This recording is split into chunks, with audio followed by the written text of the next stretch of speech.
We're taking a closer look at President Trump's 50% tariff on Brazil and what that means for the cost of coffee.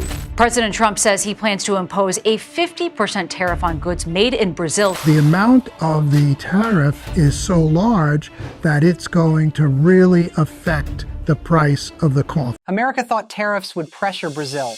One signature, one political move, and Washington believed it could force the world's largest coffee exporter back into line.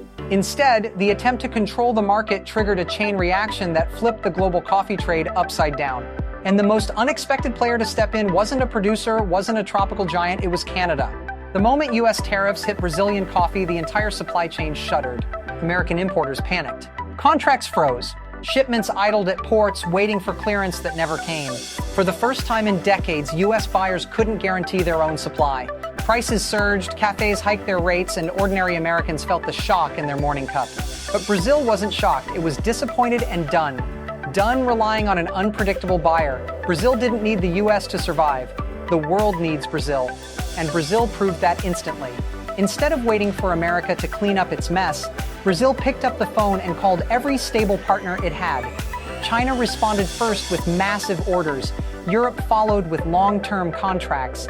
And then came the country no one expected to play such a pivotal role.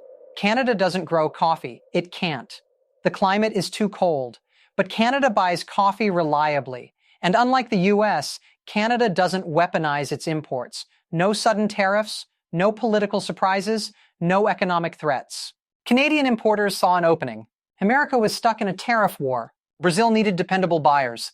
Canada needed steady supply. So quietly but decisively, Canada stepped forward. Coffee shipments originally destined for American ports began changing direction. Instead of heading into U.S. political gridlock, they sailed north to Vancouver, to Montreal, to Toronto. And every Canadian delivery reminded Brazil that stability still existed, just not in Washington. Canada didn't become a producer. It became something far more valuable, a dependable buyer in a moment when reliability was rare. While U.S. prices spiked, Canada locked in imports. While U.S. shelves emptied, Canada secured its supply lines. While the U.S. wrestled with its self-inflicted crisis, Canada built one of its strongest trade positions in years. Brazil quickly recognized a simple truth. Why risk your exports on a country that changes policy overnight when you can work with partners who value consistency? And once that realization settles in, it doesn't fade. Even when the U.S. eventually rolled back the tariffs, the trust was already gone. Brazil had found new, safer markets, and Canada had earned a seat at the table, not through power, but through stability. This shift wasn't loud. It wasn't dramatic. It wasn't the kind of moment politicians argue about on live TV, but it quietly, steadily, and permanently reshaped the global coffee trade. America tried to use tariffs to show strength. Instead, it exposed its own vulnerability.